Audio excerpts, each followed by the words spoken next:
여러분, 만약 빛의 속도로 공을 던진다면 어떤 일이 벌어질까요? 결론부터 말씀드리자면 물리학적으로 지구에서는 절대 빛의 속도로 공을 던질 수 없습니다. 지구는 공기가 존재합니다.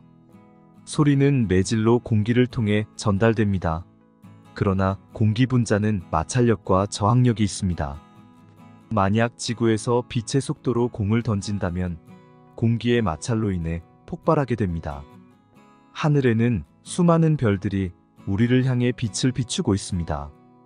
과연 하늘의 별빛은 어디서부터 날아와 우리가 볼 수 있게 되었을까요? 지구에서 태양까지는 무려 1억 5천만 킬로미터를 가야 합니다. 그런데 태양빛은 이 어마어마한 거리를 무려 8분 20초 만에 주파합니다. 아인슈타인의 특수상대성 이론에 따른다면 빛의 속도는 불변할 뿐 아니라 이 세상에 존재하는 최고 속도라고 정의합니다. 우리 인류의 과학 문명이 아무리 발전한다 하더라도 물리적으로 빛의 속도를 넘어설 수 없다는 것입니다. 빛의 속도는 우리가 눈으로 인지하지 못할 정도로 빠른데요. 빛의 속도는 1초에 약 30만 킬로미터의 속도를 갖고 있습니다. 과연 이 빛의 속도를 어떻게 측정할 수 있었을까요? 고대에는 이 빛의 속도를 무한이라 인지했습니다. 그러다가 빛의 속도의 진실을 알아내기 위해 갈릴레오 갈릴레이는 실험을 하게 되는데요. 캄캄한 밤, 양쪽 높은 산 꼭대기에 두 사람을 세웁니다.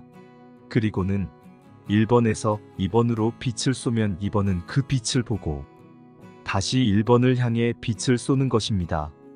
그렇게 빛이 왕복한 거리에서 이동에 소요된 시간을 나누면 속도값이 나오게 됩니다. 그렇게 빛의 속도값을 구하려고 했습니다. 그러나 실패하게 되죠. 그 이유가 무엇일까요? 빛은 1초에 약 30만 킬로미터를 달립니다. 이 정도 속도면 1초에 지구의 둘레를 7바퀴 반을 도는 속도입니다. 그렇기 때문에 갈릴레오가 시도했던 실험은 실패할 수밖에 없었던 것입니다. 빛의 속도를 측정하기에는 거리가 너무 짧았던 것이죠. 이렇게 빛의 속도를 알아내려고 했던 인류 최초의 실험은 실패하고 말았지만 갈릴레오가 세상을 떠나고 2년 후 태어난 덴마크의 과학자 레먼은 목성의 위성인 이오를 관측하다가 우연히 광속이 유한하다는 사실을 알게 됩니다. 그리고 나름 빛의 속도의 값을 구하기도 했는데요. 어떤 방법으로 빛의 속도를 알 수 있었을까요? 레먼은 목성의 위성인 이오를 관측하다가 이상한 현상을 발견하게 됩니다. 그것은 바로 공전 주기가 일정하지 않다라는 것입니다. 즉 이오가 목성 주변을 도는 시간이 일정하지 않다는 말인데요. 그 이유가 무엇일까요? 레먼은 자신의 위치, 곧 지구의 위치가 계속 변화하고 있다는 것을 알게 됩니다. 당시 빛의 속도는 무한이라 인식했던 시대에 살고 있었던 레먼은 한 가지 모순을 발견하게 되죠. 태양을 공전하는 천체들로 인해 때로는 가까워지거나 멀어지기도 하는데요. 빛의 속도가 무한대라면 거리에 상관없이 이오에서 반사되었던 빛이 일정하게 관측돼야 하는데 그렇지 않았다는 것입니다.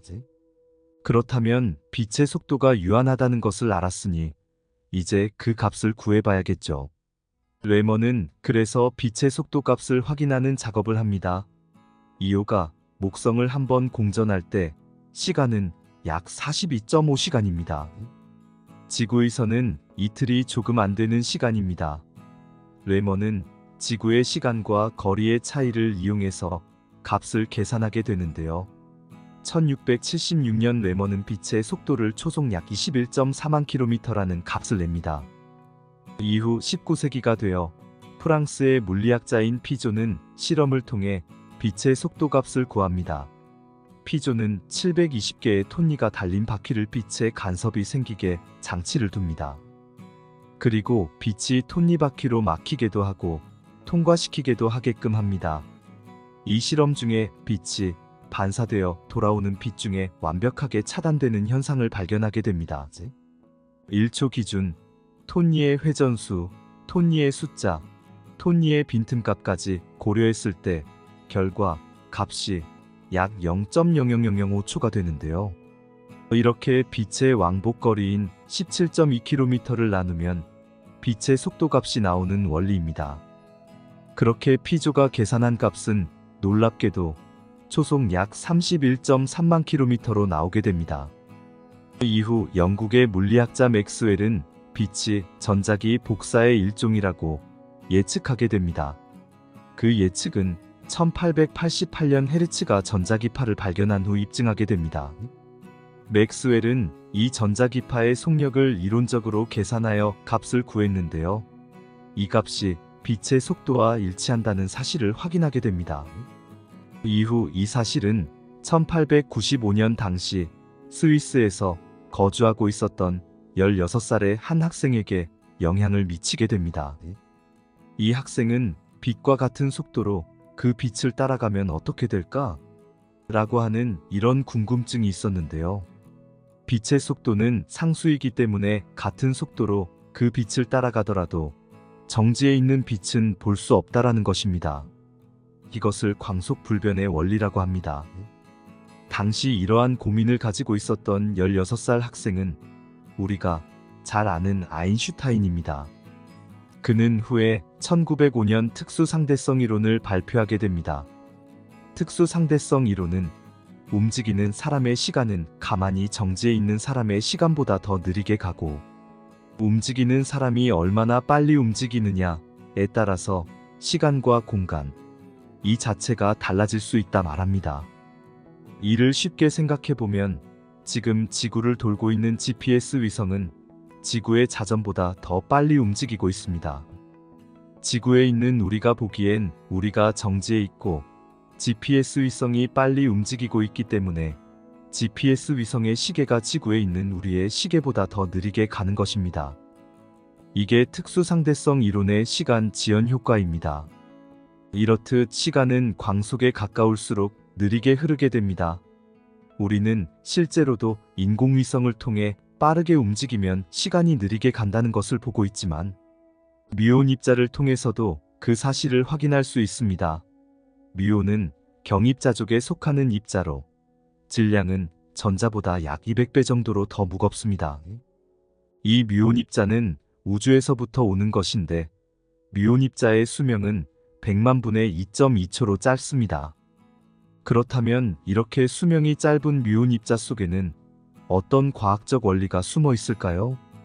뮤온 입자는 우주에서 지구로 들어올 때 광속에 가까운 속도로 들어오기 때문에 입자의 시간이 느려집니다. 이 사실은 뮤온 입자의 지속 시간이 길어진 사실을 확인한 결과인데요. 뮤온 입자는 원래 지구 상공에서 소멸됩니다. 그러나 광속으로 움직임으로 시간이 느려진 결과 뮤온 입자가 지상에까지 도달할 수 있게 됩니다. 여러분, 처음 드렸던 질문을 기억하시나요? 만약 빛의 속도로 공을 던지면 어떤 일이 일어날까요? 지구는 공기가 존재합니다. 소리는 매질로 공기를 통해 전달되지만 공기는 마찰과 저항이 있습니다. 그렇기 때문에 빛의 속도로 공을 던진다면 공기의 마찰로 인해 폭발하게 되죠. 빛 자체는 공기의 영향을 받지 않습니다. 그런데 빛이 영향을 받는 것이 있는데요. 바로 중력입니다. 이 사진은 제임스 웹 우주망원경이 찍은 사진인데요. 길게 휘어진 별들이 보이시나요? 이것은 저 멀리 있는 별이 중력 렌즈 효과로 보여진 것입니다. 중력 렌즈 효과는 은하단이나 블랙홀 같은 거대한 물체로부터 시공간을 휘게 만들고 빛의 경로마저 휘게 만드는 효과를 말합니다. 빛이 휘어져서 관찰자에게 도달하면 원래 광원의 모양은 원호의 모양으로 과장되고 왜곡되게 됩니다. 오늘은 여기까지입니다. 중력 렌즈 효과에 대해서는 다음 영상에서 더 자세히 나누겠습니다. 다음에 또 신기한 과학 소식이 있다면 발빠르게 영상으로 찾아뵙겠습니다. 지금까지 영상을 시청해주셔서 감사합니다.